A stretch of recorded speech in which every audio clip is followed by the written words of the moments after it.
Este Mundial devia ser uma celebração do jogo bonito.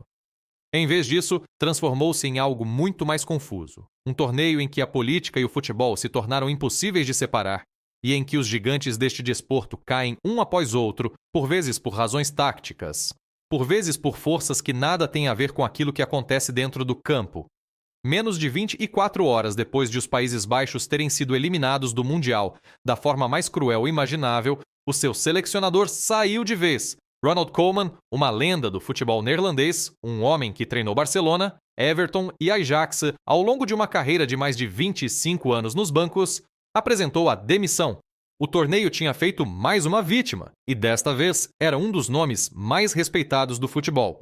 Mas antes de chegarmos a Koeman, vale a pena recuar e olhar para o cenário estranho e emaranhado em que todo este Mundial está a ser disputado. Porque aqui, o futebol e a política chocaram de uma forma que quase ninguém esperava. Este torneio, organizado em conjunto pelos Estados Unidos, pelo Canadá e pelo México, devia ser um novo começo depois dos escândalos de corrupção que ensombraram os mundiais da Rússia e do Catar. Em vez disso, tornou-se quase um para-raios da tensão política global, em grande parte devido à presença desmedida do presidente Donald Trump durante toda a preparação e durante o próprio torneio. O presidente da FIFA, Gianni Infantino, entregou a Trump algo chamado Prêmio da Paz da FIFA, uma distinção recém-inventada, com troféu, medalha e certificado, em honra daquilo que Infantino descreveu como os feitos pacificadores de Trump. Trump usou essa medalha com orgulho no palco do Kennedy Center. Semanas depois, forças especiais norte-americanas foram enviadas para a Venezuela para capturar o presidente desse país, e pouco depois, Trump e o líder de Israel lançaram uma ação militar contra o Irão. A ironia não passou despercebida aos críticos. Essa proximidade entre a FIFA e a Casa Branca alimentou apelos ao boicote vindos de várias direções. O antigo presidente da FIFA, Sepp Blatter, que liderou o organismo que rege o futebol mundial durante quase 2 décadas antes de se demitir no meio do seu próprio escândalo de corrupção, apelou publicamente aos adeptos para que não fossem aos jogos realizados em solo norte-americano, citando a atuação interna e internacional da administração Trump. Deputados da Câmara dos Comuns do Reino Unido levantaram a hipótese de Inglaterra e Escócia ponderarem uma retirada total, apresentando-a como forma de embaraçar o presidente norte-americano pelas suas ameaças repetidas em relação à Groenlândia. Na África do Sul, o líder da oposição, Julius Malema, fez uma comparação direta entre a atual administração em Washington e o antigo regime do apartheid, pedindo à federação do seu país que abandonasse completamente o torneio. Mais de 100 mil pessoas nos Países Baixos aderiram a uma campanha online a favor de um boicote neerlandês, embora a Real Federação Neerlandesa de Futebol tenha afirmado que não tinha planos de retirada e que estava apenas a acompanhar a situação, em coordenação com o governo neerlandês. As restrições de viagem agravaram tudo. Adeptos do Senegal e da Costa do Marfim viram os seus planos desfeitos quando a administração anunciou uma proibição de viagem que, na prática, os impedia de entrar no país sem visto, invocando aquilo que os responsáveis chamaram falhas nos processos de controlo e verificação. Adeptos do Irão e do Haiti, 2 nações qualificadas para o torneio, foram apanhados pelas mesmas restrições. E não foram apenas os adeptos a ser afetados. A um árbitro da Somália, titular de um visto válido e escalado para apitar jogos neste mesmo Mundial, foi recusada a entrada nos Estados Unidos, com as autoridades a apontarem para uma alegada ligação a organizações terroristas suspeitas, uma acusação que gerou críticas duras tendo em conta o recente escrutínio enfrentado por comunidades somalis em cidades como Minneapolis. Um avançado iraquiano terá sido retido e interrogado durante horas depois de a sua equipa aterrar em solo norte-americano. A seleção do Uzbequistão passou por controlos invulgarmente rigorosos antes de um jogo de preparação. A FIFA, por seu lado, manteve-se em grande parte em silêncio, com Infantino a dizer apenas, a certa altura, a jornalistas na Cidade do México que a organização não controla tudo. Os editoriais europeus não pouparam palavras. Um influente jornal francês descreveu esta edição do torneio como a montra pessoal de Trump para aspirar à glória, argumentando que Infantino elogiou repetidamente o presidente norte-americano à custa da credibilidade institucional da própria FIFA, mesmo quando os outros dois anfitriões do torneio, México e Canadá, também enfrentaram ameaças e tensões vindas da mesma administração.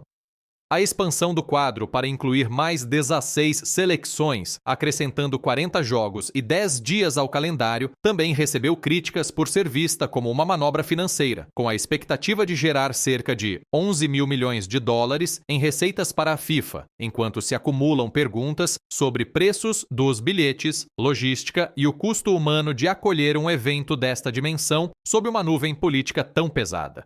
É este, portanto, o ambiente que rodeia o futebol propriamente dito, tenso, politicamente carregado e cada vez mais difícil de separar do desporto que deveria celebrar. E foi nesse cenário que os Países Baixos sofreram a eliminação mais dolorosa de toda a sua história em mundiais. Falemos da dimensão do que aconteceu aos neerlandeses, porque isto não foi apenas uma derrota, foi uma humilhação histórica. Os Países Baixos são uma das grandes nações do futebol mundial, 3 vezes finalistas do Mundial, um país que tinha chegado pelo menos aos oitavos de final em 11 mundiais consecutivos, incluindo uma presença nos quartos de final apenas 4 anos antes no Catar. Para os neerlandeses, chegar às eliminatórias não era uma esperança. Era quase uma herança, algo que os adeptos simplesmente esperavam de 4 em 4 anos. Desta vez, nem sequer chegaram tão longe. Foram eliminados na ronda de 32 por Marrocos, assinando a saída mais precoce de sempre do futebol neerlandês num Mundial. Nunca antes os Países Baixos tinham voltado para casa tão cedo de um torneio para o qual se tinham qualificado.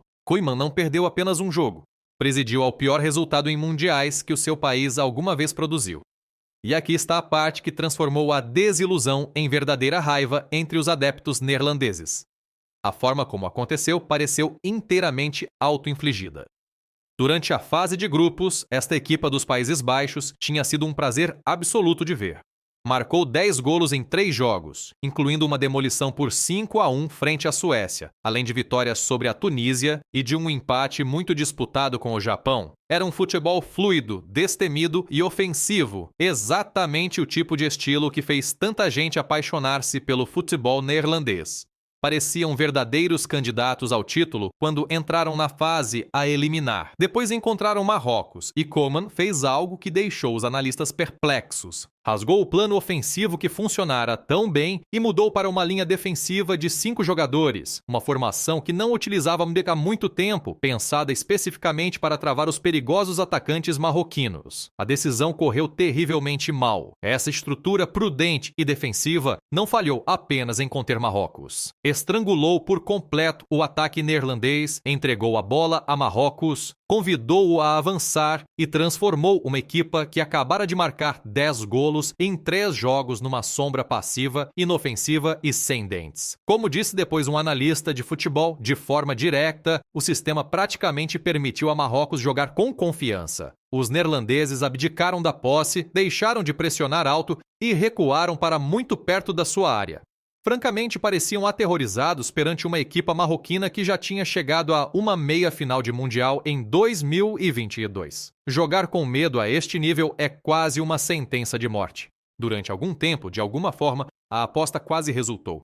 Contra a corrente do jogo, e só depois de Koeman finalmente abandonar a defesa a 5 e lançar mais um avançado, Cody Gakpo empurrou a bola para a baliza aos 72 minutos, colocando os Países Baixos a vencer por 1-0. Havia verdadeira emoção naquele golo. Gakpo tinha escolhido permanecer com a seleção, apesar de uma perda pessoal devastadora na família poucos dias antes do início do torneio, e caiu de joelhos em lágrimas depois de marcar, com os pais visivelmente emocionados nas bancadas. Por um breve momento, pareceu que os Países Baixos poderiam escapar de Monterrey com uma vitória que a sua exibição global não merecia realmente, mas este Mundial ainda não tinha terminado de colecionar vítimas. Já bem dentro do tempo de compensação, aos 91 minutos, Chemseddine Taoubi colocou um cruzamento perigoso e o defesa central marroquino Issa Diop subiu mais alto do que o capitão neerlandês Virgil van Dijk para cabecear o seu primeiro golo internacional, empatando o jogo a 1. O prolongamento não resolveu nada. O guarda-redes neerlandês Bart Verbruggen fez uma defesa de reflexos impressionante para manter a equipa viva já perto do fim dos 30 minutos adicionais. E assim, o jogo foi parar ao lugar que os adeptos neerlandeses mais temem no mundo: o desempate por grandes penalidades.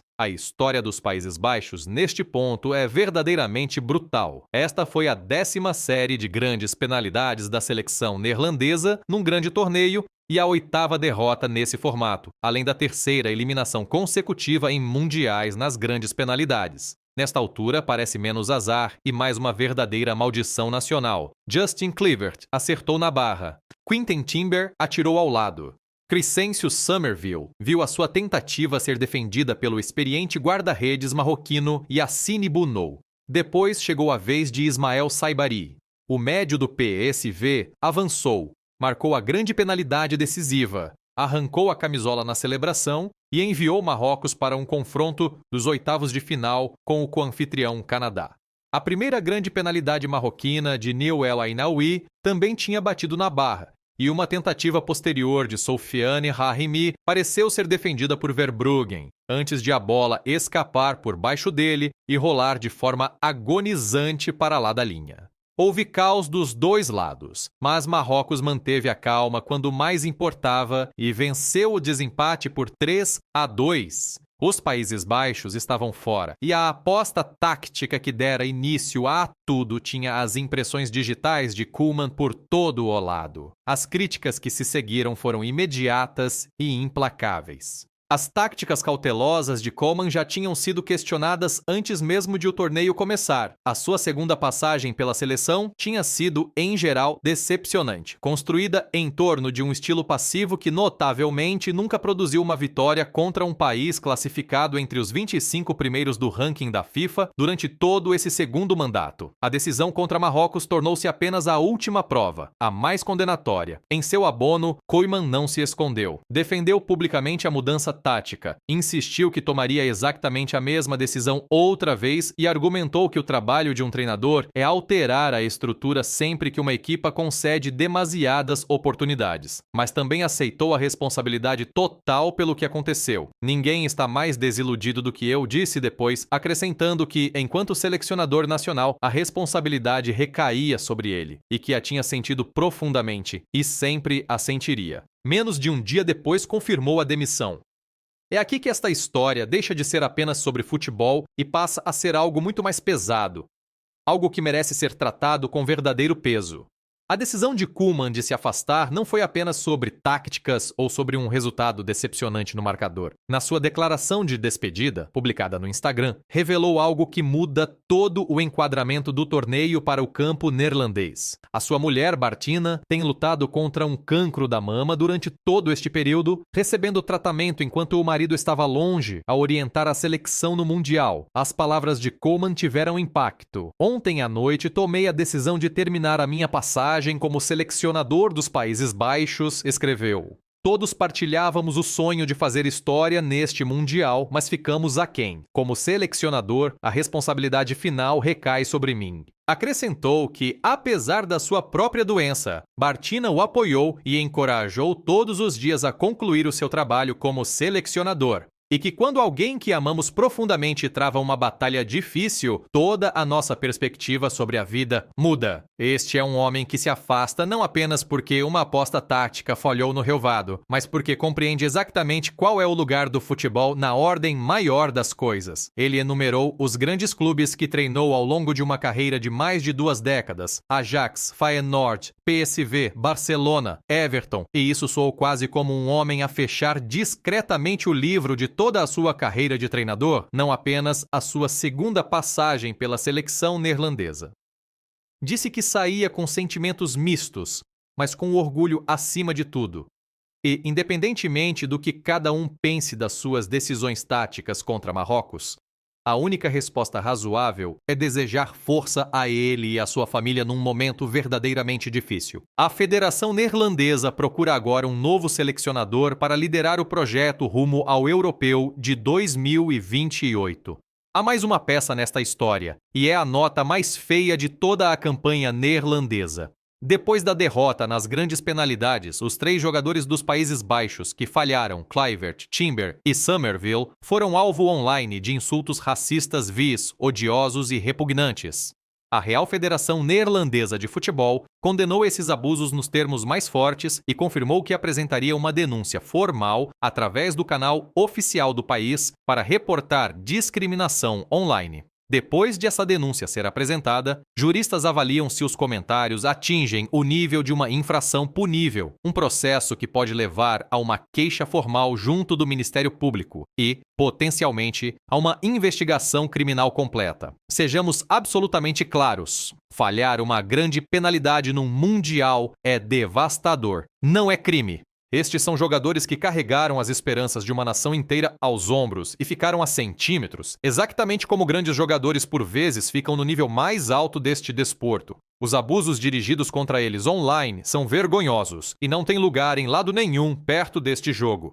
Repetem um padrão horrível visto antes, incluindo os insultos racistas sofridos pelos ingleses Marcus Rashford, Bukayo Saka e Jadon Sancho, após a final do Europeu de 2021, um caso que acabou por levar a penas de prisão para 2 das pessoas responsáveis. O futebol devia juntar as pessoas. Abusos como estes fazem precisamente o contrário, e qualquer responsável merece todas as consequências que se seguirem.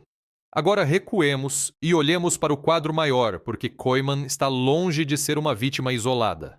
Ele faz parte de um padrão que está verdadeiramente a definir todo este mundial. Os gigantes tradicionais do futebol estão a ser derrubados um após outro, e são os chamados underdogs que os estão a derrubar. Foi Marrocos, representando o orgulho do continente africano, que pôs fim, na mesma noite, ao mandato de Koeman e à campanha dos Países Baixos, enquanto a Alemanha, tetracampeã mundial, também era surpreendida. A Alemanha perdeu com o Paraguai num desempate por grandes penalidades que já está a ser descrito como uma das maiores surpresas da história dos mundiais, talvez até superior à vitória chocante da Bulgária nos quartos de final contra os alemães campeões em título no Mundial de 1994 nos Estados Unidos. O Paraguai venceu esse desempate por 4-3 depois de o jogo terminar empatado a 1 golo após prolongamento, com um cabeceamento de Júlio Enciso na primeira parte a dar vantagem ao Paraguai antes de Kai Havertz empatar para a Alemanha na segunda parte. No desempate, Havertz, acabado de ajudar o Arsenal a pôr fim a uma espera de 22 anos por um título da Premier League inglesa, falhou a primeira grande penalidade alemã. Nick Woltemade e Jonathan Tah também não converteram para a Alemanha, enquanto José Canale marcou com calma a grande penalidade decisiva para enviar o seu país para um duelo com a França ou a Suécia nos oitavos de final.